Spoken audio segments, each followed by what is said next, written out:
This video is brought to you by the Sanlam Foundation. A question often arises with graduates leaving university. Do I need a medical aid? After all, it costs a lot of money. I'm young, I'm healthy, I'm fit. What are the chances of getting sick? I'd rather have the money as beer money and jol money. Well, here are some little realities that one has to consider when graduating and accepting your first job. And the first up is a reality check. You have to say that now you've graduated, you no longer have an automatic right to medical aid on your parents' medical aid. You only have that as a student. And consequently, now that you've become an income earner, you must source your own medical aid. There are various types of healthcare available in South Africa, and this is the second reality check. We have RSA healthcare, there is private healthcare, and only 8 million out of 50 million South Africans have access to private healthcare. That's if you want your medical aid system. There are then those that get public healthcare, 42 million of them, and they get it through the hospital system, clinics, and the like.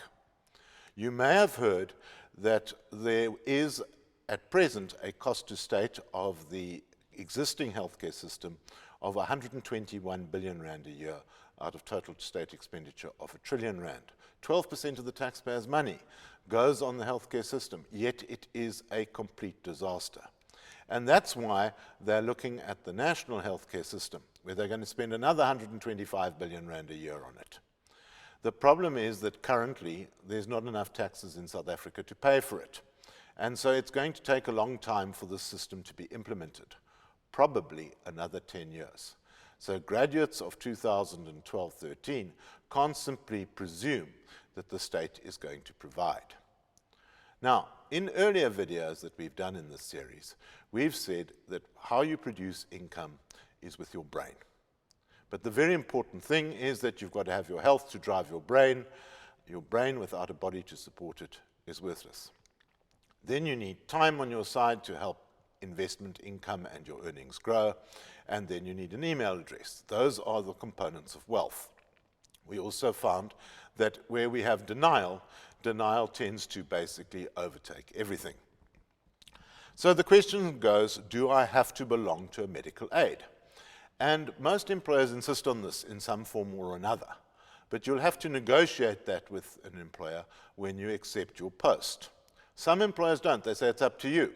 And business owners, they don't have their own medical aid schemes unless they separately provide for it. They're at the most risk in this whole problem. When one looks at what a medical aid is going to cost you, you can go onto the Discovery Health website and you will see that the lowest medical aid cover, which is basically hospitalization and major incidents, is going to cost you 892 Rand per member per month. And if you've got a whole family, that maxes out at 2,273 Rand per month.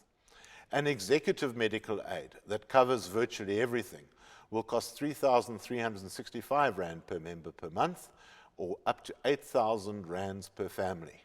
That's generally beyond the reach and of affordability of a graduate, and that would be something that you'll maybe consider later in your life. What we need at this stage is basic medical cover. You may ask, well, what's the taxman going to pay? At present, he pays a little tax rebate. You get 230 Rand per month off your taxes if you are a member of a medical aid. That's for the first member plus one dependent. If you have a family, for every dependent beyond 2, you get another 154 Rand per month. But this is worked on the average tax rate of South Africa, which is 25%, i.e. SARS will never pay for more than 25% of your total medical costs.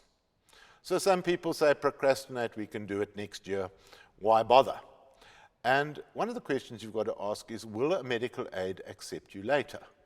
If you've already picked up a problem, you will have to disclose that to a medical aid, and then there will be all terms of conditions, etc. You can't simply join a medical aid when it suits you. There is no guarantee that you can get cover for existing problems and ailments that you may have when you join a medical aid. The best time to join a medical aid is when you are young and healthy. Then there is the other question. When you're single, maybe going without a medical aid is one thing, but you're certainly not going to face a position where you've got a whole family at risk, spouses and kids and everybody else, without some form of medical insurance. And then we've also got to consider with young people that that is where accidents can occur. It's not only a question of health, it's also a question of cover against medical expenses should you have an expensive accident. So here are my recommendations. No graduate in South Africa should be without some form of medical cover against medical emergencies, major health incidents, and accidents. That is terribly important. There are various forms of products and packages available. Some of them come through your employer. If the employer is not providing them, then you are going to have to look and see, well, what's around.